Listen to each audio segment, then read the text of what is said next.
नमस्कार दोस्तों, teachers academy के लाइव क्लास में आप सबका स्वागत है।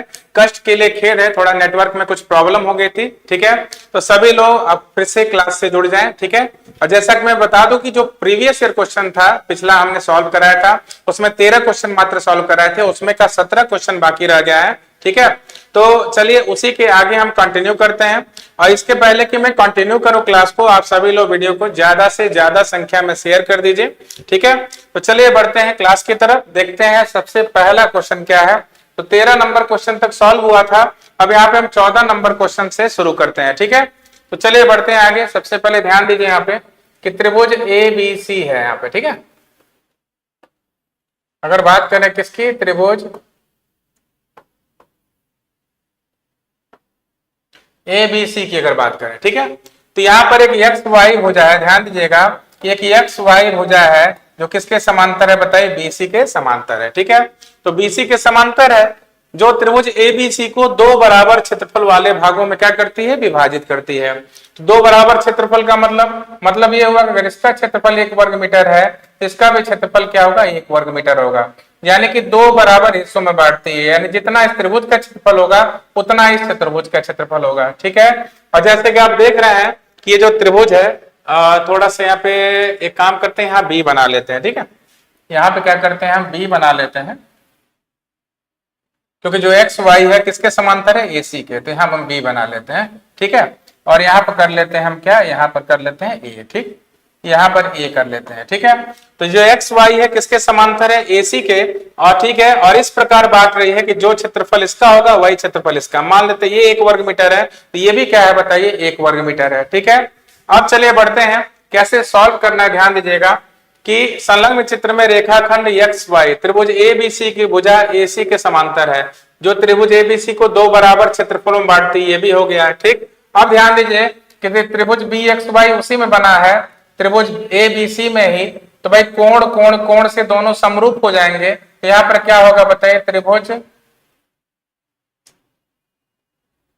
ABC समरूप हो जाएगा किसके, त्रिभुज XBY के। किसके, बताइए, XBY के। ठीक है, तो अगर समरूप हो जाएगा तो आपको बता दें, जैसा कि आप जानते हैं कि कभी भी दो त्रिभुज समरूप होते हैं। ठीक है, दो त्रिभुज कभी भी जब समरूप होते हैं तो उनके क्षेत्रफलों का जो अनुपात होता है, उनके संगत भुजाओं के वर्गों के अनुपात के क्या होता है, बराबर होता है। ठीक है, तो ध्यान दीजिए कि यहाँ पे दो त्रिभुज कौन कौन है, एक BXY है, ठीक है, XBY बोल दीजिए, और दूसरा कौन है, बताइए, ABC है। ठीक है, तो सबसे पहले हम करेंगे क्या, ध्यान दीजिएगा, यहाँ पर लिखेंगे त्रिभुज XBY का क्षेत्रफल बटे, तो ये दोनों समरूप है ना, तो सबसे पहले त्रिभुज XBY का क्षेत्रफल बटे त्रिभुज क्या है, बताइए, ABC का क्षेत्रफल, ये संगत भुजाओं के वर्गों के बराबर होगा। तो संगत भुजा है, तो ये बताइए XBY में जो संगत भुजा कौन है, बताइए, यहाँ पर जो संगत भुजा है BX है। ठीक है, तो BX का वर्ग, ठीक है, बटे त्रिभुज ABC में BX का संगत कौन है, बताइए, AB है। ठीक है ना, तो यहाँ क्या करेंगे, बताइए, AB का वर्ग, क्या करेंगे, AB का वर्ग। ठीक है, क्लियर है सबको। तो सबसे पहले ध्यान दीजिएगा यहाँ पे कि यहाँ पर आप क्या कर सकते हैं कि त्रिभुज XBY का क्षेत्रफल, तो त्रिभुज XBY का क्षेत्रफल कितना है, बताइए, 1 है। कितना है, बताइए, 1। ठीक, और अगर बात करें त्रिभुज ABC का, तो त्रिभुज ABC पूरा हुआ ना, ये 1 और 1 कितना हो गया, बताइए, 2 हो गया। कितना हो गया, 2 हो गया। ठीक, तो BX स्क्वायर और AB स्क्वायर, यानी कि इसको हम बोलेंगे BX स्क्वायर बटे कितना, AB स्क्वायर। ठीक है, तो यहां पर चलिए देखते हैं क्या करना है। अब देखिए स्क्वायर को उधर भेज देते हैं, जब स्क्वायर को उधर भेजेंगे तो 1 अपान कितना हो जाएगा, √2 हो जाएगा, यहाँ पर हो जाएगा BX बटे हो जाएगा AB। ठीक है, और ये बताइए, हमको अनुपात BX AB का नहीं चाहिए, हमको अनुपात AX और AB का चाहिए। तो ये बताइए, हमको AX कब मिलेगा, जब हम AB में से BX को क्या करेंगे, घटाएंगे।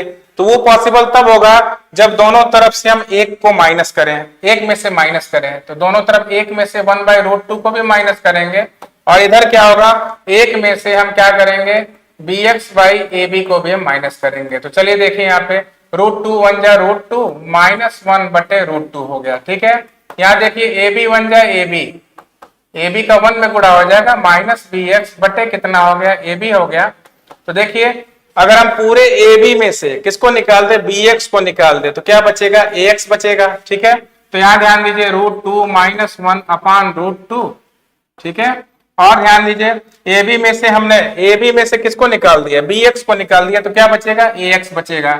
हमको अनुपात किसका चाहिए था ax बटे AB का ही चाहिए था। ठीक है, तो अनुपात की अगर बात करें तो कैसे किया जाएगा ध्यान दीजिएगा। सबसे पहले हम √2 से ऊपर नीचे गुणा करते हैं तो √2 -1 बटे √2, इससे हम ऊपर भी गुणा करेंगे और कहा करेंगे बताइए नीचे भी गुणा करेंगे।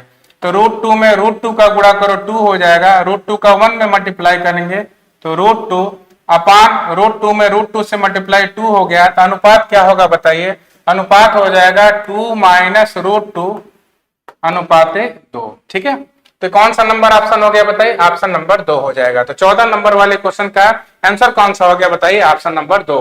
तो जैसा कि आपने देखा हमने कैसे सॉल्व कराया था कि यहाँ पर त्रिभुज ABC और XBY दोनों समरूप हैं और साफ साफ बोला था कि XY अगर AC के समांतर है, बराबर भागों में बांटता है, बराबर क्षेत्रफलों में, तो इसका भी क्षेत्रफल 1 वर्ग मीटर, इसका भी क्षेत्रफल 1 वर्ग मीटर। ठीक है, और ये त्रिभुज जो है XBY और ABC दोनों समरूप है। तो जब भी समरूप की कंडीशन में एक नियम होता है कि त्रिभुज के क्षेत्रफलों का जो अनुपात होता है संगत भुजाओं के वर्गों के अनुपात के बराबर होता है। तो त्रिभुज XBY का क्षेत्रफल 1 है, त्रिभुज ABC पूरा है ना, तो 1 और 1 कितना हो गया 2 हो गया, और वर्ग को उधर भेजा तो वर्गमूल हो गया, 1 का वर्गमूल 1 ही होगा, 2 का वर्गमूल √2 हो गया। ठीक है, लेकिन हमको अनुपात AX और AB का लाना है तो ये तभी होगा जब हम 1 में से bx बटे AB को घटाएंगे। तो अगर दाहिने तरफ 1 में से घटाएंगे तो इधर भी 1 में से घटाएंगे, √2 में 1 का गुणा √2 -1 बटे √2, AB बन जाए AB में से bx घटाया क्या आ गया बताइए ax आ गया, ax बटे AB। फिर हमने परिमेयकरण किया, √2 से ऊपर नीचे गुणा किया, जब ऊपर नीचे गुणा किया तो देखिए √2 में √2 का गुणा 2, √2 बन जाए √2 और √2 में 2 का गुणा हो गया 2, आपका अनुपात इतना आ गया, आंसर हो गया ऑप्शन नंबर 2। तो 14 नंबर वाले क्वेश्चन का आंसर हो गया ऑप्शन नंबर 2। चलिए अब बढ़ते हैं अगले क्वेश्चन की तरफ। वर्ष 2003 का प्रथम दिन बुधवार था, तो वर्ष 2005 का अंतिम दिन कौन सा रहा होगा। ठीक है, तो यही बताना है। आप सभी लोग बताइए कि अगर वर्ष 2003 का प्रथम दिन बुधवार था तो वर्ष 2005 का अंतिम दिन कौन सा रहा होगा। तो चलिए हम आपको बता देते हैं, कुछ नियम होते हैं, उस नियम को ध्यान दीजिएगा कि कभी भी देखिए अगर साधारण वर्ष हो तो जो साल का प्रथम दिन होता है, साल का प्रथम दिन और अंतिम दिन बराबर होता है। साल का प्रथम दिन और अंतिम दिन क्या होता है बराबर होता है। अगर साल के पहले दिन सोमवार है तो अंतिम दिन भी सोमवार होगा, कब साधारण वर्ष में, यानी 365 दिन वाले वर्ष में। ठीक है, अगर मान लीजिए साल का प्रथम दिन मंगलवार है तो अंतिम दिन भी क्या होगा मंगलवार होगा। ठीक है, जबकि लीप ईयर में ऐसा नहीं होता है, लीप ईयर में ऐसा नहीं होता है। जो भी प्रथम दिन होगा, जो भी प्रथम दिन के दिन जो भी दिन होगा, ठीक है, जो भी दिवस होगा चाहे जो भी दिन होगा, अंतिम दिन क्या होता है उससे 1 ज्यादा होता है। अंतिम दिन, साल के अंतिम दिन उस दिवस से 1 ज्यादा होता है। तो मतलब समझिएगा प्रथम दिन अंतिम दिन का मतलब क्या है। साधारण वर्ष का प्रथम दिन 1 जनवरी, अंतिम दिन क्या होगा आपका हो जाएगा 31 दिसंबर, यानी साधारण वर्ष में 1 जनवरी 31 दिसंबर को जो दिन होगा एक समान होगा। लेकिन लीप ईयर में ऐसा नहीं होता है, लीप ईयर में 1 जनवरी को जो दिन होगा और 31 दिसंबर को उससे क्या होगा 1 दिन ज्यादा होता है। तो चलिए हम बताते हैं कैसे करना है, ध्यान दीजिएगा। ठीक है, खूब खुश रहिए। विशाल सैनी जुड़े हैं, कैसे हैं भाई विशाल जी, कैसे हैं बताइए। तो चलिए ध्यान देते हैं कि वर्ष 2003 का प्रथम दिन, तो सबसे पहले चलिए शुरू करते हैं। वर्ष 2003 है, प्रथम दिन का मतलब क्या हुआ 1 जनवरी, प्रथम दिन हो गया 1 जनवरी और अंतिम दिन साल का कौन हो गया बताइए 1 दिसंबर। ठीक है, तो अगर हम बात करें 2003 का, तो 2003 आप जानते हैं साधारण वर्ष है। अगर प्रथम दिन यानी 1 जनवरी को बुधवार था, 1 जनवरी को बुधवार था, तो अभी हमने बताया था कि साधारण वर्ष में प्रथम दिन और अंतिम दिन सेम होता है। तो प्रथम दिन 1 जनवरी और अंतिम दिन 31 दिसंबर, ये दोनों क्या होगा सेम होगा, यानी 1 जनवरी को अगर बुधवार तो 31 दिसंबर को भी बुधवार। ठीक है, अब चलिए 31 दिसंबर को हमने क्या किया, साल को विदा किया, और 31 दिसंबर के बाद तुरंत क्या आएगा, 2004 का आ जाएगा 1 जनवरी। क्या हो जाएगा बताइए, 1 जनवरी आ जाएगा।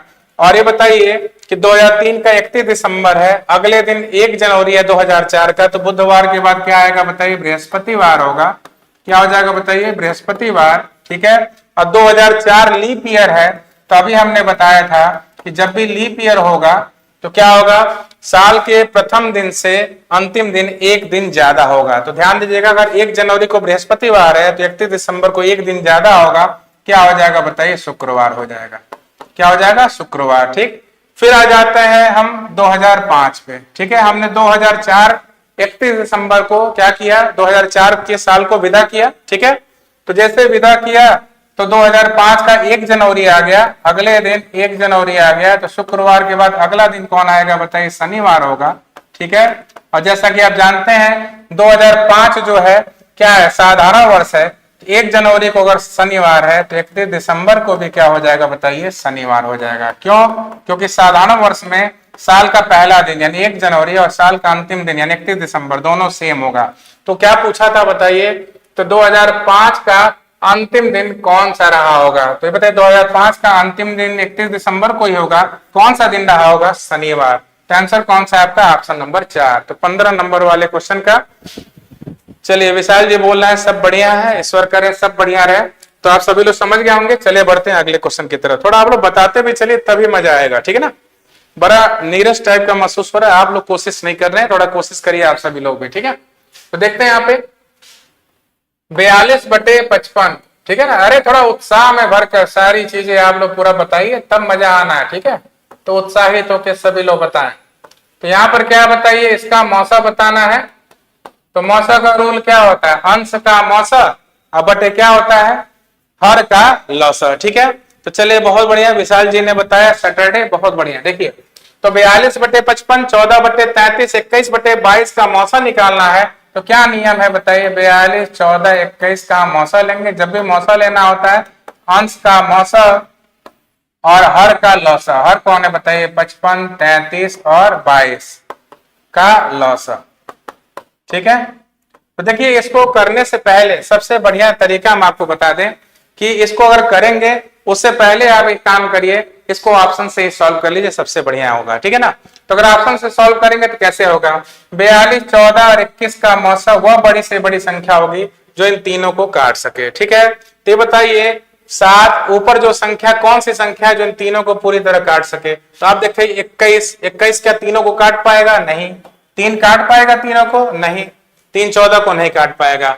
ये बताइए 42 काट ही नहीं पाएगा, 42 काटेगा, 14 21 उससे छोटे हो जाएंगे। तो सीधे आंसर कौन सा हो जाएगा हमारा, पहला वाला। इसको तो सॉल्व करने की जरूरत ही नहीं है। इसका आंसर क्या हो जाएगा बताइए, इसका आंसर हो जाएगा 16 का ए, यानी कि वह बड़ी से बड़ी संख्या जो तीनों को काट सके। देखिए 7 है, 7 छके 42, 7 दूनी 14, 7 त्रिक 21, ठीक है। और वह छोटी से छोटी संख्या जो तीनों से कट जाए, तो 330 है, 330 55 से भी कट जाएगा, 33 से भी कट जाएगा, 22 से भी कट जाएगा। तो बस सिंपल सा करना था, कुछ करने की जरूरत ही नहीं थी, ठीक है। तो चलिए बढ़ते हैं अगले क्वेश्चन की तरफ, देखते हैं अगला क्वेश्चन क्या है। ये तो बहुत सिंपल क्वेश्चन है, अब ये आप लोग ना बता पाए तो कोई मतलब ही नहीं है, जान लीजिए पढ़ने का, ठीक है। इसका क्वेश्चन आप सभी लोग बताएं, बहुत सिंपल सा है, ठीक है, इसमें कुछ करना ही नहीं है। तो चलिए फटाफट बताइए, कितने लोग बताएंगे इसका आंसर क्या होगा।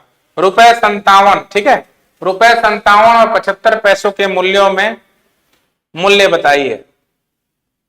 रुचि वर्मा जी ने बताया 16 के, बहुत बढ़िया रुचि जी आप आए, ठीक है। आप रेगुलर रही हैं क्लास में, बहुत बेहतरीन, सारी चीजों को आप बताते चले हैं, ठीक है। तो ऐसे कंटिन्यू रहिए, क्लास को शेयर भी कर दीजिए। आज थोड़ा सा कुछ नेटवर्क प्रॉब्लम हो गई थी, और होली के बाद सीधे हम लोग, नहीं होली नहीं, होली तो उधर ही बीत गया था, इधर कोई ओकेजन था संस्था में, ठीक है, कुछ समारोह था जिस वजह से 2 दिन क्लासेस बंद थी, ठीक है। तो चलिए देखते हैं ₹57 75 पैसों का, ये भी बताने में टाइम लगेगा। पांडे जी आ गए हैं, वेलकम पांडे जी। क्या होगा बताइए, अब इस क्वेश्चन में करना क्या है भैया, ₹57.75 को पैसे में बदलना है। तो बताइए 1 रुपए में 100 पैसे, तो ₹57 में 5700 पैसे, और उसमें 75 पैसा और जोड़ लीजिए। तो क्या आंसर होगा बताइए, 5775 पैसा, यानी 17 का हो गया ऑप्शन नंबर 4, ठीक है। 17 का आंसर कौन सा हो गया बताइए? ऑप्शन नंबर 4 हो गया। तो बहुत बढ़िया, शुभम पांडे जी ने और विशाल सैनी ने, ठीक है ना, बहुत बढ़िया बताया। पांडे जी आप तो भाई खैर शानदार हैं, रेगुलर आप प्रयास कर रहे हैं, बढ़िया। और आपने नमस्ते किया था लेकिन उसमें नेटवर्क थोड़ा चली गई थी, तो खूब खुश रहिए, ईश्वर करे आपकी सारी मनोकामनाएं पूर्ण हो। रुचि वर्मा जी ने भी बताया 15 का डी। चलिए 15 का डी, 15 कहाँ चले गए आप? ये तो 17 नंबर क्वेश्चन है ना, 15 का डी। आप पिछला क्वेश्चन बता रही हैं क्या भाई? पिछला क्वेश्चन, चलिए ठीक है, बढ़िया है, लग रहा है नेटवर्क प्रॉब्लम है आपके वहां, ठीक है। चलिए तो अब आ जाते हैं अगला, देखिए संख्या 3 पर 99 माइनस 3 पर 50 के इकाई स्थान का अंक बताइए। पूछा है कि इनके इकाई स्थान का अंक बताना है, तो कैसे होगा सभी लोग बताइए। तो चलिए बढ़ते हैं आगे, ध्यान देते हैं। देखिए 3 पर 99 है, ठीक है, और क्या बताइए 3 पर 50 है, ठीक है। तो जब भी इकाई का स्थान निकालना हो तो इसका नियम होता है, घात में हम किससे भाग देते हैं? 4 से भाग देते हैं। किससे भाग देते हैं? 4 से। तो 99 में अगर 4 से भाग देंगे तो 24 चौको कितना होगा? 96। तो 99 में से 96 गया, कितना आ जाएगा? 3 आ जाएगा, ठीक है। अब 50 में 4 से भाग दोगे तो 12 चौको 48, 50 में से 48 गया, कितना आ गया? 2 शेष आया। तो बताइए 3 का घन कितना होता है? बताइए 27, और 3 का वर्ग कितना होता है? बताइए 9 होता है, ठीक है। 3 का घन कितना होता है? बताइए 27 होता है, 3 का वर्ग 9 होता है। हमको इकाई का अंक चाहिए, तो बताइए इकाई के अंक में से इकाई का अंक घटा दो। तो बताइए 7 में से 9 जाएगा? नहीं जाएगा। तो क्या करेंगे बताइए? हम सीधे सीधे ऐसे भी कर सकते हैं, 7 में से 9 घटा दो -2, ठीक है। इकाई के अंक में से इकाई का अंक घटाओ, हासिल उसिल मत लो, सिंपल वे में करिए। इकाई में से इकाई घटा दीजिए, -2 आया। अगर हमारा आंसर माइनस में आया है तो 10 में से घटा दीजिए, हमारा इकाई का अंक कितना आ जाएगा बताइए? 8। इकाई का अंक कितना आ जाएगा बताइए? 8। तो बताइए 27 दिखाने की जरूरत क्या है? ध्यान दीजिएगा कि आप 3 का घन करेंगे तो 3 के घन में 27 होता है, 27 में इकाई का अंक बस 7 हो गया, और 3 का वर्ग में 9 हो गया। तो 7 में से 9 घटाओ, -2 आ गया। अगर -2 आ जाए तो 10 में से उसको घटा लीजिए, हमारा आंसर क्या आ गया बताइए? 8। ऐसे ही करना है जब भी माइनस में आ जाए तो, ठीक है। तो हासिल लेके भी कर सकते हैं आप। तो चलिए बहुत बढ़िया, किसका किसका सही है? आंसू यादव जी ने कुछ टाइप किया था, लग रहा है कि गलती हो गया था। शुभम पांडे जी ने 18 का 4 बताया, बहुत बढ़िया। चलिए 18 का 4 आंसर हो जाएगा। और किसका किसका सही है? आंसू यादव जी ने 8 बताया, चलिए बहुत बेहतरीन, ठीक है। तो ये क्वेश्चन बहुत फंसाता है एग्जाम में। अक्सर क्या होता है, छोटे में से बड़ा घटाना होता है। कई लोग क्या करते हैं, करते क्या है, देखिए क्या महान काम करते हैं। कई बार क्या होता है, 7 में से 9 घटाना है। कई लोग किस तरह बताते हैं, इसको ध्यान दीजिएगा। 7 में से 9 न घटा के 9 में से 7 घटा देते हैं और कह देते हैं कि इकाई का अंक आ जाएगा 2। तो देखिए नया नया टेक्निक लगाते हैं, जहां नहीं पहुंचना है वहां तक दिमाग पहुंच जाता है। कई लोग क्या करेंगे, 7 में से 9 घटाना है तो 7 में से 9 ना घटा के, कई बच्चों ने हमसे कहा भी है सर 7 में से 9 नहीं घटाएंगे, 9 बड़ा, 9 में से 7 घटा दो। ऐसा कभी पॉसिबल है? नहीं, ऐसा पॉसिबल है ही नहीं, ठीक है। तो चलिए तो बढ़ते हैं अगले क्वेश्चन की तरफ, देखते हैं अगला क्वेश्चन क्या है। 138 अंश के संपूरक का कोटि पूरक बताइए। क्वेश्चन बहुत ही बढ़िया है। अब जिसको संपूरक और कोटि पूरक की जानकारी नहीं है वो इस क्वेश्चन को नहीं कर पाएंगे, ठीक है। तो सबसे पहले ध्यान दीजिए, किसी भी कोण का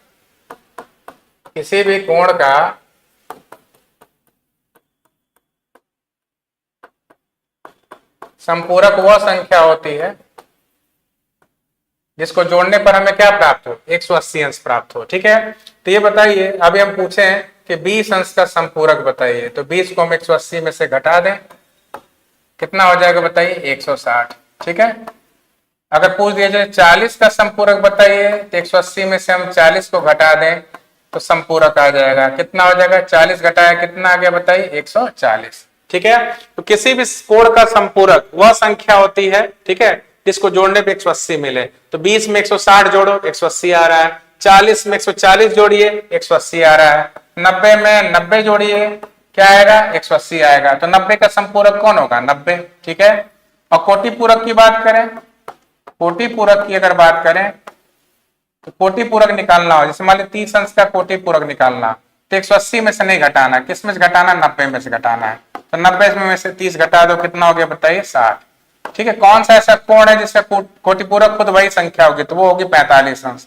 तो 90 में से 45 घटा दो, क्या हो गया बताइए? 45, ठीक है।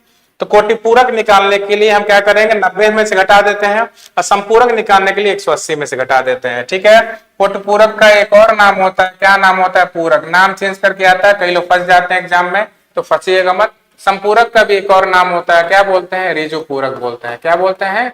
ऋजु पूरक बोलते हैं। तो जिनको मालूम नहीं है नोट कर लीजिएगा, संपूरक बोले चाहे ऋजु पूरक बोले, बात एक ही होता है, ठीक है। उसी तरह अगर कोटि पूरक पूछता है चाहे पूरक बोलता है, तब भी बात एक ही होता है, ठीक है। तो आप नोट कर लीजिएगा। तो अगर पूछा है 138 अंश के संपूरक, 138 अंश का संपूरक मतलब हम क्या करेंगे?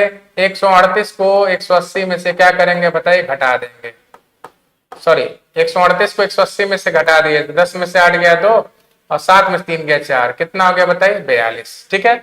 यानी क्वेश्चन ये कहना चाह रहा है कि पहले 138 का संपूरक लाओ, तो 138 का संपूरक कौन आ गया? 42, ठीक है। और जो भी प्राप्त होगा उसका क्या निकालना है? कोटि पूरक निकालना है। यानी प्राप्त हमको क्या हुआ? 42 प्राप्त हुआ, 42 का हमको कोटि पूरक निकालना है। तो कोटि पूरक के लिए किस में से घटाते हैं? 90 में से। तो 90 में से क्या करिए? 42 घटा दीजिए।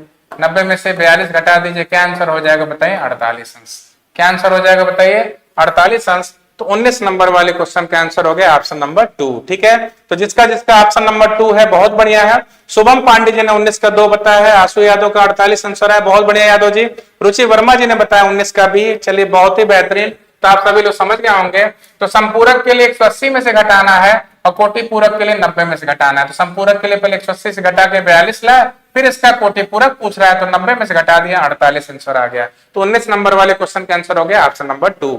चलिए बढ़ते हैं अगले क्वेश्चन की तरफ, देखते हैं अगला क्वेश्चन क्या है।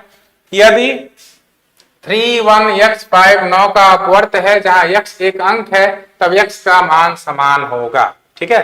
तो यहां पर बोला क्या है बताइए कि यदि 3 1 x 5 9 का अपवर्त है जहां x एक अंक है, तब x का मान होगा। तो यहां बताना है। चलिए सभी लोग बताइए आंसर क्या होगा। तो चलिए देखिए यहां पर हम बता देते हैं। जैसे देखिए 9 का अपवर्त का मतलब क्या होगा? 9 से विभाजित होती है, ठीक है ना। तो यहाँ विभाजता का नियम लगाना है, ठीक है।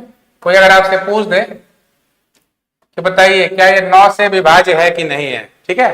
तो देखिए हम कैसे चेक करेंगे। 6 3 9, 5 4 9, 6 3 9, सब कट जा रहा है 9 से, ठीक है। तो उसी तरह अगर आपसे कोई पूछती है यहाँ पे कि 3 है, 1 है, x है और 5 है, 9 से विभाज्य, तो क्या 9 से कटेगा? तो 5 1 6 3 9, 9 कट गया। x के स्थान पर कोई ऐसा अंक रखना है जो 9 से विभाजित होता है। 1 कटता नहीं 9 से, 3 कटता नहीं है, 6 कटता नहीं है, x के स्थान पे कौन हो जाएगा बताइए? 9 हो जाएगा, ठीक है। अभी मान लीजिए विभाजता चेक करनी है यहाँ पर 6 3 1 7, ठीक है 2, पूछे 9 से विभाज्य है कि नहीं विभाज्य है। तो बताइए 6 3 9, 9 के पहाड़े में आता है, 7 2 9, 9 के पहाड़े में आता है, 1 9 के पहाड़े में नहीं आता है, यानी कि ये 7 से विभाज्य नहीं होगा, ठीक है। ये 7 नहीं 9 से विभाज्य नहीं होगा और ये जो है 9 से विभाज्य होगा। तो 9 से विभाजता का नियम आप समझ गए। इनको क्या करिए ऐसे एलिमिनेट करते जाइए। 6 3 9, 4 5 9, 6 3 9, सब 9 से कटते गए। यहाँ 6 3 9, 9 से कट गया, 7 2 9, 9 से कट गया, 1 कटता नहीं 9 से, यानी ये 9 से विभाज्य नहीं है, ठीक है। तो देखिए उसी तरह 5 3 8 1 9 एलिमिनेट करते गए, 5 1 6 3 9, 9 से कटेगा। x के स्थान पे ऐसा अंक जो 9 से कटता हो, 1 कटेगा नहीं, 3 कटेगा नहीं, 6 कटेगा नहीं, कौन हो जाएगा? 9 हो जाएगा। तो आप सभी लोग समझ गए होंगे। तो इसका आंसर कौन सा हो जाएगा? बीचवे का डी। चलिए बढ़ते हैं अगले क्वेश्चन की तरफ, देखते हैं अगला क्वेश्चन क्या है। हाँ ये क्वेश्चन बहुत बेहतरीन है, देखते हैं कितने लोग आंसर इसका बताते हैं। फटाफट सभी लोग बताएं भाई इसका आंसर। 1/3 पे कितना है? -1 है, -1/4 पे -1 है, फिर ब्रैकेट है, इसके ऊपर -1 है। तो कितने लोग बताएंगे? फटाफट बताइए, सभी लोग बताइए। तब तक थोड़ा सा हम भाई जल ग्रहण कर लेते हैं, गला सूख रहा है, मौसम जान ही रहे हैं बड़ा खतरनाक आ गया है।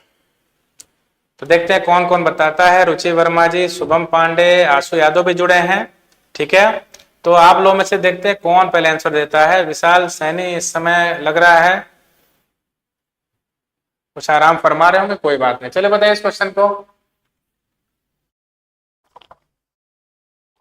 इस क्वेश्चन का आंसर क्या होगा? रुचि वर्मा जी ने बताया 21 का ए, बहुत बढ़िया।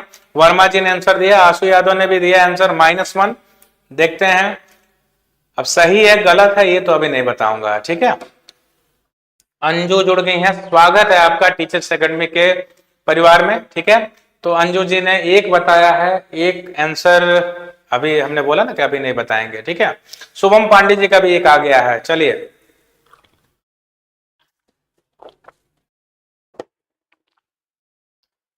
चलिए तो मैं बता दूं, जिसका जिसका -1 है उसका आंसर सही है। ठीक है, तो जिनका गलत हुआ अफसोस मत करिए, थोड़ा बहुत गलती इसमें हो जाती है माइनस प्लस में। ठीक है, तो जैसे मान लीजिए कि अभी 1/a है और उस पर -1 है। ठीक है, तो अगर -1 को +1 करना है तो क्या होगा, ये पलट जाएगा, a ऊपर चला जाएगा 1 नीचे, तो 1 नीचे लिखते नहीं है, ये सीधे हम a लिख सकते हैं। अब -1 बदल जाएगा +1 में। ठीक है, तो जब प्लस में बदल गया तो 1 लिखने की जरूरत नहीं है। तो बताइए अगर -1 है तो 1/3 पलट जाएगा, क्या हो जाएगा, जब माइनस को हम प्लस में बदलेंगे तो क्या हो जाएगा, 3 हो जाएगा। ठीक है, ये -1 है, जब प्लस में बदलने जाएंगे इस माइनस चिन्ह को तो ये 1/4 पलट जाएगा, कितना हो जाएगा, 4 हो जाएगा। ठीक है, कर लिए ब्रैकेट कर लेते हैं, ऊपर देखिए -1। ठीक है, अब देखिए 3 - 4 -1 हुआ, कितना हुआ बताइए, -1। ठीक, और आपको हम बता दें कि अगर a⁴ क्या हो, -1 है, तो अगर इसको हमको क्या करना है, चेंज करना है प्लस में पावर को, तो ये हो जाएगा 1/a। ठीक है, क्या हो जाएगा, 1/a हो जाएगा। -1 किस में बदल जाएगा बताइए, +1 में बदल जाएगा।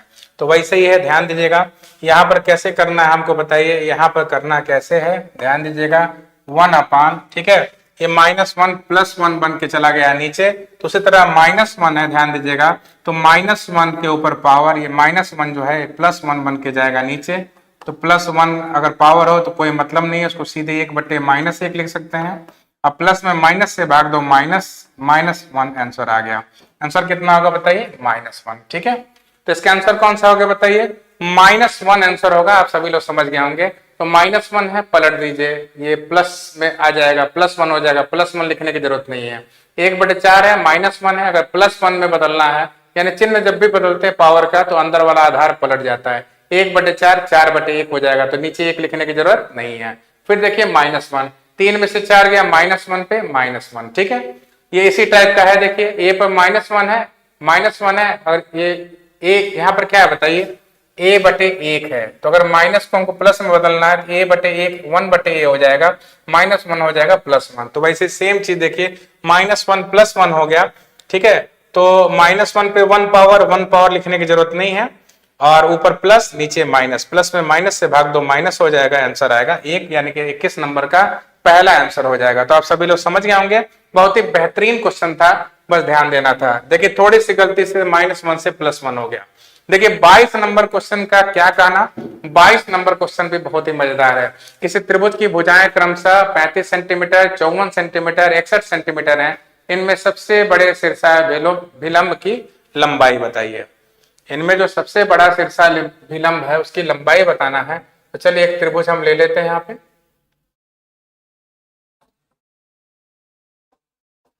चलिए, तो अब लंबाई के अनुसार करेंगे तो बहुत जगह लेगा। ठीक है, तो सबसे पहले ध्यान देते हैं, इसको बस वैसे मान लेना होता है। देखिए, तो मान लीजिए 61 सेंटीमीटर है, और ये कितना बताइए, 54 सेंटीमीटर है। ठीक, और यहाँ देखिए क्या है बताइए, 35 सेंटीमीटर। तो आपको मैं बता दूं कि सबसे बड़ा शीर्षा विलंब जो होता है, सबसे बड़ा जो शीर्षा विलंब होता है वो सबसे छोटी भुजा पे होता है, यानी शीर्ष से खींचा गया लंब, शीर्ष से खींचा गया लंब, इसका नाम लिख देते हैं इस त्रिभुज का ABC, और शीर्ष से खींचा गया लंब क्या है बताइए, AD है। शीर्ष से खींचा गया लंब क्या है बताइए, AD है। ठीक, अब चलिए देखते हैं इसको कैसे करना है, बता रहे हैं। तो सबसे पहले एक चीज बताइए कि यहाँ पर दो त्रिभुज बने ABD और क्या बताइए, ADC। ठीक है, तो इस त्रिभुज में भी AD शीर्षालंब है, इस त्रिभुज में भी AD क्या है, शीर्षालंब है। ठीक है, तो सबसे पहले आप जानते हैं कि अगर लंब निकालना है, लंब AD अगर निकालना है, ये बताइए शीर्षा विलंब का मतलब क्या होता है, 90 डिग्री का है, तो हम कर्ण के वर्ग में से आधार का वर्ग माइनस कर देंगे तो AD आ जाएगा। तो मान लेते हैं कि ये लंबाई x है, ये लंबाई BD की लंबाई x, अगर BD x है तो DC क्या हो जाएगा, DC हो जाएगा 35 - x, ये क्या हो जाएगा बताइए, 35 - x हो जाएगा। ठीक, तो चलिए सॉल्व करते हैं। एक बार त्रिभुज ABD से हम AD निकालते हैं, तो जब AD निकालेंगे तो क्या होगा, कर्ण के वर्ग में से आधार का वर्ग घटाया जाएगा। तो कर्ण कौन है बताइए, 61 है, 61 का वर्ग माइनस क्या है बताइए, x है, x का वर्ग बराबर, ध्यान दीजिएगा। अब देखिए इस त्रिभुज से जब AD निकालने जाएंगे तो यहाँ पर कर्ण 54 है, ठीक है ना, लंब का वर्ग बराबर क्या हो जाएगा बताइए, ये यहाँ कर्ण के वर्ग में से हम क्या करेंगे बताइए, कर्ण के वर्ग में से आधार के वर्ग को घटाएंगे। तो कर्ण 54 है, 54 के वर्ग में से हम किसको निकालेंगे बताइए, आधार कौन है बताइए, 35 माइनस x।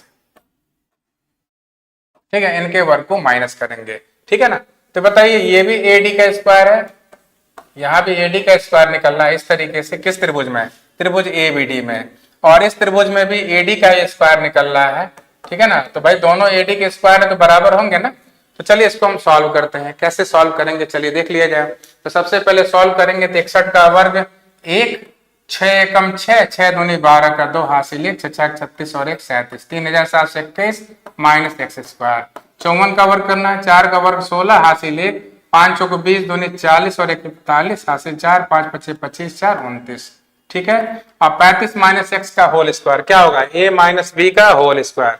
तो a माइनस बी का होल स्क्वायर यानी 35 का वर्ग कितना होगा 1225, प्लस ध्यान दीजिएगा x का स्क्वायर, अब माइनस क्या हो जाएगा 2ab, तो 2 गुणे 35 गुणे x, तो 35 दूनी कितना 70, 70x हो गया, कितना हो गया बताइए 70x। तो चलिए यहाँ पे हम ब्रैकेट के अंदर इनको लिखते हैं 1225 प्लस एक्स स्क्वायर माइनस कितना है बताइए 70x, ठीक है। चलिए सॉल्व करते हैं। तो 3721 में से 2916 घटाना है, तो बताइए प्लस चिन्ह उधर जाएगा तो माइनस होगा, तो उधर क्यों भेजे, यहीं से घटा लो। 11 में से 6 गया कितना हो गया बताइए 5, ठीक है। 1 में से 1 गया कितना हो गया 0, ठीक है। और यहां ध्यान दीजिए 1 में से 1 गया 0, 17 में से 9 गया कितना हो गया 8 हो गया, ठीक। हाँ तो यहां पर कितना हो रहा है बताइए 805 हो रहा है, 5 6 11 1 1 2 9 8 17 2 1 3, ठीक है। माइनस एक्स स्क्वायर बराबर, ध्यान दीजिएगा इसको जब बाहर निकालेंगे तो माइनस से गुणा सब में होगा, तो minus 1225 minus x square, minus में माइनस गुणा प्लस, प्लस 70x, ठीक है। ये जाके उधर जुड़ेगा, तो जब जुड़ेगा माइनस 1225 उधर तो 5 5 10, ठीक है। 2 1 3 8 2 10 1 1 2 2030 आया। माइनस एक्स स्क्वायर से माइनस एक्स स्क्वायर कट जाएगा, तो जब माइनस एक्स स्क्वायर उधर जाएगा तो प्लस एक्स स्क्वायर होगा। यहाँ कितना बचा बताइए 70x बचा, ठीक है। 0 से 0 काट दो और 7 से भाग दीजिए, यहाँ पे 7 दूनी 14 7 9 63, तो x बराबर कितना आ गया बताइए 29। x बराबर कितना हो गया 29 आ गया। और निकालना हमको किसकी लंबाई है, AD की लंबाई निकालनी है। किसकी लंबाई निकालनी है, AD की लंबाई निकालनी है। तो इसी से हम सॉल्व कर लेते हैं। ध्यान दीजिएगा AD का अगर हमको लंबाई निकालना है तो बताइए 61 के वर्ग में से x का स्क्वायर निकाल दो, ठीक है ना। तो ये बताइए AD स्क्वायर बराबर क्या है, AD स्क्वायर बराबर है 61 का वर्ग माइनस x कितना आया बताइए, x है 29, 29 का वर्ग, ठीक है। तो 61 का वर्ग की अगर बात करें तो कितना आया था 61 का वर्ग 3721, 29 का वर्ग कितना होगा 841 हो जाएगा, ठीक है। AD का वर्ग बराबर, ध्यान दीजिएगा 1 में से 1 गया 0, 12 में से 4 गया कितना हो गया बताइए 8 हो गया, ठीक है। और यहाँ बताइए कितना हो जाएगा 16 में से 8 गया 8, 2880, ठीक है। तो AD का वर्ग बराबर, वर्ग उधर जाएगा तो वर्गमूल में बदल जाएगा, ठीक है। तो इसको हम ऐसे करते हैं, ध्यान दीजिएगा 2 गुणे 1440, ठीक है 1440। तो इसको और तोड़ देते हैं, देखिए कैसे 2 गुणे 144 गुणे 10, ठीक है। अब देखिए एक बार और तोड़ते हैं, यहाँ पे 2 गुणे 144 और 10 क्या होता है 2 पचे 10। तो ये बताइए 2 2 बार है, बाहर निकलेगा तो 1 बार है। 144 किसका वर्ग होता है 12 का, तो बाहर निकलेगा 12 हो जाएगा, ठीक है। अब ध्यान दीजिएगा यहाँ पर अंदर क्या बचा है बताइए 5 अंदर बचा रूट के अंदर, तो 12 दूनी 24, 24 कड़ी में 5, क्या आंसर हो जाएगा बताइए, AD की लंबाई हो जाएगी 24 कड़ी में 5 सेंटीमीटर, ठीक है। तो देखिए 22वें का 3 आंसर हो गया, क्या हो गया 22वें का C। तो रुचि वर्मा जी ने 22वें का C आंसर निकाल दिया, बहुत बढ़िया रुचि जी, ठीक है। तो उम्मीद करते हैं आप सभी लोग समझ गए होंगे। एक बार इस त्रिभुज से हमने AD स्क्वायर लिया और एक बार इस त्रिभुज से AD स्क्वायर लिया, दोनों को हमने बराबर किया तो x का वैल्यू आ गया। x के वर्ग को 61 के वर्ग में से घटाएंगे तो AD स्क्वायर का वैल्यू आ जाएगा, और स्क्वायर जब उधर जाएगा तो स्क्वायर रूट, और सॉल्व किया तो 24 कड़ी में 5, 22वें का आंसर हो गया ऑप्शन नंबर 3, ठीक है। तो आप सभी लोग समझ गए होंगे। शुभम पांडे जी आप भी समझ गए, बहुत बेहतर। चलिए बढ़ते हैं अगले क्वेश्चन की तरफ। देखिए दो संख्याओं का योगफल तथा गुणनफल क्रमशः 11 और 18 है, तब इन संख्याओं के व्युत्क्रमों का योग बताइए। तो तो आपको मैं बता दूं सीधे सीधे, जब भी व्युत्क्रमों का योग पूछे, व्युत्क्रमों का अगर योग पूछता है तो सूत्र क्या होता है बताइए, योगफल बटे गुणनफल। सूत्र क्या होता है, योगफल बटे गुणनफल होता है। ये फॉर्मूला आप लोग याद रखिए, तुरंत हो जाएगा। तो व्युत्क्रमों का योग बराबर योगफल बटे गुणनफल। योगफल 11 है, गुणनफल 18 है। आपका आंसर आ गया 11 बटे 18, यानी ऑप्शन नंबर 4। तो जब इस तरह क्वेश्चन आ जाए तो इतना लंबा आपको करने की जरूरत नहीं है, सीधे सीधे क्या करना है, व्युत्क्रमों का योग बराबर योगफल बटे गुणनफल। ठीक है, तो अक्षर से सारी चीजें आपको समझ में आ गई होंगी। ठीक है, चलिए अब ध्यान देते हैं। देखिए, दो भिन्नों का गुणनफल 14 बटे 15 तथा उनका भागफल 35 बटे 24 है, तो इनमें सबसे बड़ी भिन्न बताइए। क्या पूछा है, इनमें सबसे बड़ी भिन्न बताइए। चलिए बहुत बढ़िया आंसू यादव जी 11 बटे 18, रुचि वर्मा जी का भी 23 का डी आया है। चलिए बढ़िया है। तो चलिए देखते हैं, दो भिन्नों का गुणनफल 14 बटे 15 है, तो दो भिन्न मान लेते हैं, एक भिन्न है a बटे बी, ठीक है, और दूसरा है x बटे वाई। इनका गुणनफल है 14 बटे 15। ठीक है, उनका भागफल, मतलब ध्यान दीजिएगा, हम a बटे बी को बड़ा भिन्न मान लेते हैं, a बटे बी को मान लेते हैं बड़ा भिन्न। ठीक है, और इसमें हम डिवाइड करते हैं किससे बताइए, x बटे वाई से। ठीक है, कितना मिलता है भागफल, हमको भागफल मिल रहा है 35 बटे 24। ठीक है, तो आप बताइए a बटे बी, आप जानते हैं गुणा भाग का चिन्ह है तो गुणा बदल जाएगा, x बटे वाई क्या हो जाएगा, y बटे x हो जाएगा। ठीक है, तो यहाँ पर क्या होगा बताइए, हो जाएगा आपका 35 बटे 24। 35 बटे क्या हो जाएगा बताइए, 24 हो जाएगा। तो चलिए सॉल्व करते हैं, इसको सॉल्व करते हैं। ठीक, तो सॉल्व करेंगे तो देखिए यहाँ पे x बटे वाई है, यहाँ पर y बटे x है, यानी इस समीकरण का और इस समीकरण का अगर आपस में गुणा कर दें तो x बटे वाई से y बटे x क्या होगा, कट जाएगा। तो चलिए गुणा करते हैं। देखिए तो a बटे बी गुणे x बटे वाई, बाएं वाले के बाएं वाले में। ठीक है, a बटे बी है और क्या बताइए, y बटे x। ठीक है, उसका से 14 बटे 15 का गुणा किस में हो जाएगा बताइए, 35 बटे 24 में, यही है। तो देखिए यहाँ पे x से x कट गया, y से y कट गया, तो यहाँ पर a बटे b का क्या हो जाएगा बताइए, होल स्क्वायर हो जाएगा। a बटे b का क्या हो जाएगा, होल स्क्वायर। ठीक, अब चलिए काटते हैं, 5 सत्ते 35, 5 तिहाई 15। ठीक है, अब देखिए 2 सत्ते 14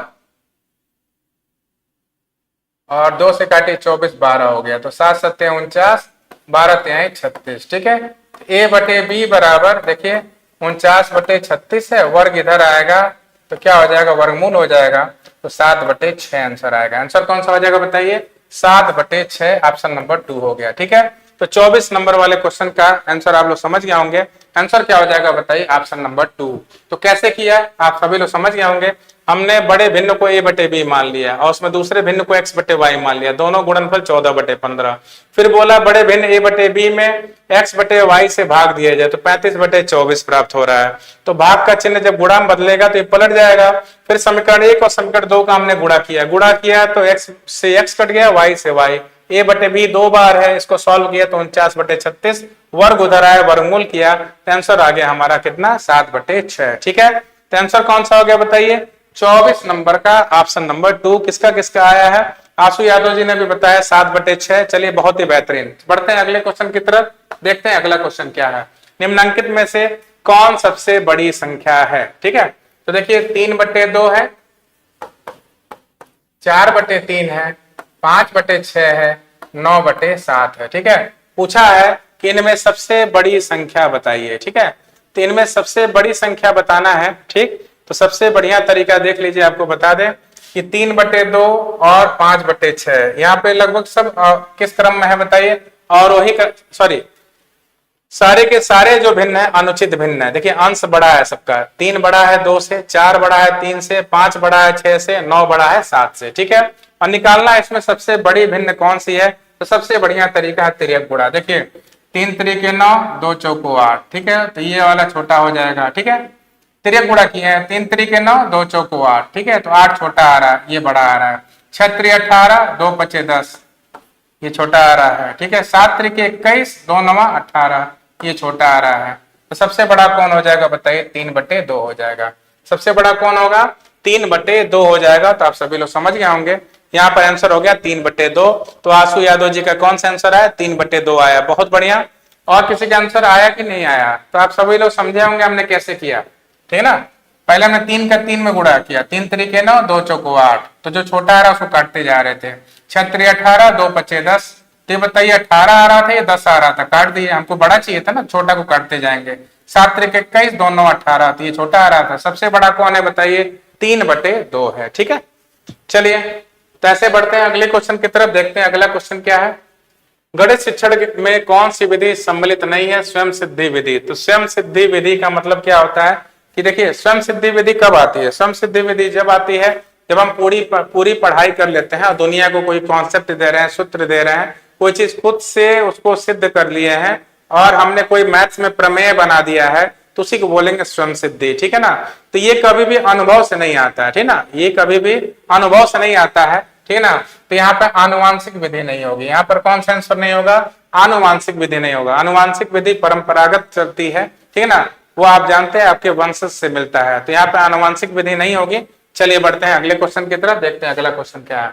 विभाजनी का उपयोग किया जाता है, तो विभाजनी आप जानते हैं ना, कंपास होता है। विभाजनी क्या होता है बताइए, कंपास होता है। कंपास में आप क्या करते हैं, कंपास में मान लीजिए कोई स्केल है, ठीक है, कोई स्केल है, नाप लेते हैं कंपास से 4 सेंटीमीटर, क्या कर लेते हैं 4 सेंटीमीटर, ठीक है। और फिर 4 सेंटीमीटर का अगर यहाँ पे ऐसे चाप काट के क्या कर सकते हैं, रेखा का निर्माण कर सकते हैं, रेखा खंड का निर्माण कर सकते हैं। तो आंसर कौन सा होगा 27 नंबर का, ऑप्शन नंबर 4। आंसर कौन हो जाएगा, ऑप्शन नंबर 4 हो जाएगा। तो 26 नंबर का 3 आंसर किसने दिया है, आशु यादव जी ने दिया है, ठीक है। चलिए, और शुभम पांडे जी का आंसर आया है 26 का 3, बहुत बढ़िया। तो 26 का 3 किसका किसका आया था, हाँ चलिए दोनों लोगों का, ठीक। अब आगे बढ़ते हैं, दिए गए चित्र में कितने वर्ग हैं। तो दिए गए चित्र में कितने वर्ग हैं, कैसे करेंगे ध्यान दीजिएगा। गिनते समय अगर इधर से भी 1 2 3 है और गिनते समय अगर इधर से भी 1 2 3 है, तो क्या करेंगे हम 1 का वर्ग प्लस 2 का वर्ग प्लस 3 का वर्ग कर देंगे, जोड़ देंगे, आंसर आ जाए 1 का वर्ग 1, 2 का वर्ग 4, 3 का वर्ग 9, तो 9 4 13 और 1 14। तो टोटल कितने वर्ग हैं बताइए, यहाँ पे टोटल है 14 वर्ग। तो आप सभी लोग समझ गए होंगे कैसे करना है। तो टोटल यहाँ पर 14 वर्ग हो गए, पूछा था वर्गों की संख्या बताइए। तो अगर इधर से 1 2 3, इधर से भी 1 2 3, तो 1 का वर्ग प्लस 2 का वर्ग प्लस 3 का वर्ग, 3 का वर्ग 9, 2 का वर्ग 4, 1 का वर्ग 1, जोड़ा तो कितना आ गया 14 आ गया, ठीक है। चलिए अब बढ़ते हैं अगले क्वेश्चन की तरफ, देखते हैं अगला क्वेश्चन क्या है। गणित सार संग्रह के लेखक कौन है, इसका आंसर होगा महावीर आचार्य। कौन है बताइए, महावीर आचार्य हैं, ठीक है। तो यहाँ पर 29 नंबर वाले क्वेश्चन का आंसर हो जाएगा ऑप्शन नंबर 3, ठीक है। शुभम पांडे जी ने 28 नंबर का 4 बताया था। चलिए बहुत बढ़िया शुभम जी, ठीक है। तो 29 नंबर वाले का आंसर कौन सा है बताइए, ऑप्शन नंबर 3 है। क्या है बताइए, महावीराचार्य। गणित सार संग्रह के लेखक कौन है बताइए, महावीराचार्य है, ठीक है। तो चलिए अब आ जाते हैं लास्ट क्वेश्चन, जो प्रीवियस ईयर पेपर था जिसमें हमने 17 क्वेश्चन छोड़ा था, ठीक है। तो उसमें आज लास्ट क्वेश्चन होने जा रहा है। किसका कथन है कि शिक्षक शिक्षण उपकरणों के माध्यम से शिक्षण को अस्थायी और रोचक बना देते हैं, तो होगा मेकन तथा रॉबर्ट्स। क्या है बताइए, मेकन तथा रॉबर्ट्स है। यहाँ पे थोड़ा हमको कंफ्यूजन है कि मेकन है कि बेकन है, शायद बेकन ही है, ठीक है, ठीक। तो यहाँ पे बेकन होना चाहिए, लेकिन चलिए एक बार आप लोग भी चेक कर लीजिएगा, ठीक है ना, बेकन तथा रॉबर्ट्स होगा, ठीक है। तो यहाँ आप सभी लोग समझ गए। तो 30 नंबर वाले क्वेश्चन का आंसर हो गया ऑप्शन नंबर 3। तो आज का क्लास आप सभी लोगों को कैसा लगा कमेंट्स के थ्रू जरूर बताइएगा। और क्लास में जो भी थोड़ा बहुत नेटवर्क प्रॉब्लम हो जाती है, क्लास थोड़ा देर हो जाता है, तो थोड़ा सा सब्र रखा करिए, क्लासेस चलेंगे, ठीक है। और क्लास में रेगुलर लूंगा, लेकिन आप सभी लोग ज्यादा से ज्यादा संख्या में जुड़िए, क्लास को ज्यादा से ज्यादा संख्या में शेयर भी करते चलिए। कहीं भी कोई कॉन्सेप्ट हो, कोई दिक्कत हो, जरूर बताइए, ठीक है ना। अगर मान लीजिए किसी टॉपिक पे आपको कोई समस्या है, तो मैं कोशिश करूंगा बीच में आपका क्लास भी ले लूंगा किसी टॉपिक से संबंधित, तो उसके बारे में जरूर बताइएगा, ठीक है। तो आज की क्लास में बस इतना ही। Thank you very much. You are most welcome Shubham ji. सभी लोगों को बहुत बहुत धन्यवाद। Thank you very much. Ashu Yadav ji बहुत बहुत धन्यवाद।